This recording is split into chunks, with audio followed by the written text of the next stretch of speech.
U.S. Secretary of State Antony Blinken is set to deliver a long-awaited speech on China this Thursday. He's expected to call on Beijing to respect international rules in a speech billed as the most comprehensive statement yet on China by the Biden White House. The speech comes on the heels of comments by President Biden that the U.S. would defend Taiwan militarily if China attacked. And joining us now is our international affairs editor, Philipp Turle. Philipp, Biden made these comments on Taiwan. Where does the U.S. go from here? Well, I think what the U.S. wants is to be able to counterbalance what it sees as a growing threat in the 21st century from China. And the problem facing the U.S. is that there have been distractions for President Biden since he took office. First of all, with the sort of calamitous withdrawal of U.S. forces from Afghanistan, and then, of course, now with the war with Russia and Ukraine. But I think the underlying factor is that within the U.S. administration, there is a growing belief that in the 21st century, the immediate threat is coming from Russia, but the long-term threat is coming from China.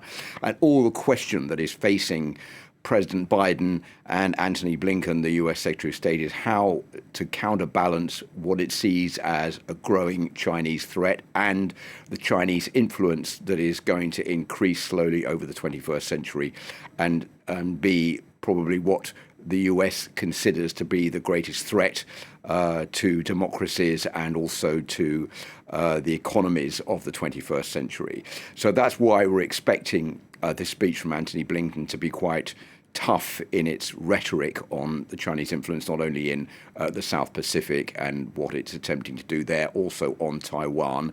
And you have to remember also, Monty, that relations between China and the United States are pretty bad at the moment. They've been pretty bad since Donald Trump was in power, but they've not improved since then.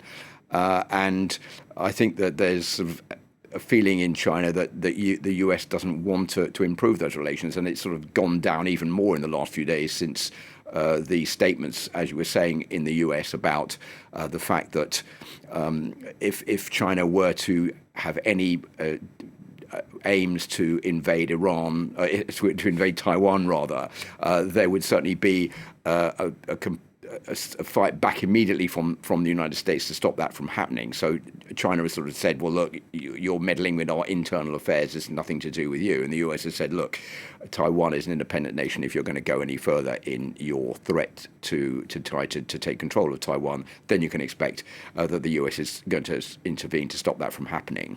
Yeah, we'll have to see if Biden actually misspoke when he said that, or you imagine, I mean, he's been in the Senate for so long, so this is something that he knows very well. Yeah, and I think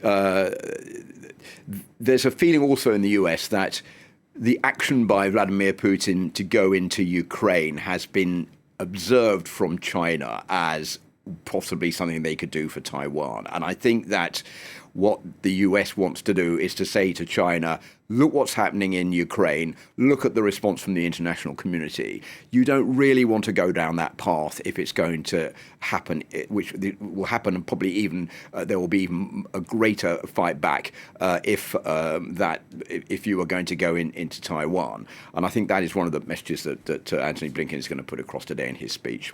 Okay, Philipp Turle, thanks a lot as always. And that's it for now. Stay tuned for more world news coming up here on France 24.